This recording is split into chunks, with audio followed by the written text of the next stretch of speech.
ભરૂચમાં સોમવારે મોડી રાત્રે મિની વાવાઝોડું ત્રાટક્યું હતું ને જેમાં ટોલ પ્લાઝાનો શેડ પણ ધરાશાયી થયો અને આ શેડ ધરાશાયી થવાના દ્રશ્યો પણ સામે આવ્યા છે।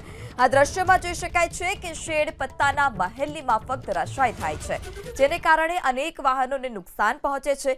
જો કે સદનસીબે આ દુર્ઘટનામાં કોઈ જાનહાનિના સમાચાર નથી। આ સમગ્ર ઘટનાનો વિડીયો પણ સામે આવ્યો છે કે જે ટોલ પ્લાઝા પર જે શેડ બનાવવામાં આવ્યો હતો તે શેડ પત્તાના મહેલની માફક ધરાશાયી થાય છે। તેના પરથી જ અંદાજ લગાવી શકાય કે પવનની ગતિ કેટલી તીવ્ર હશે। જો કે સદનસીબે આ ઘટનામાં કોઈ જાનહાનિના સમાચાર નથી। તો આ દ્રશ્યો પણ સામે આવ્યા છે ભરૂચ ટોલ પ્લાઝા પાસેના કે જે ટોલ પ્લાઝા હતો ત્યાં વાહનો કતારમાં ઊભા હતા, ત્યાંથી પસાર થવા માટે વરસાદ વરસી રહ્યો હતો, ભારે પવન ફૂંકાઈ રહ્યો હતો અને તે જ દરમિયાન જે શેડ હતો ટોલ પ્લાઝા પાસેનો તે ધરાશાયી થયો છે।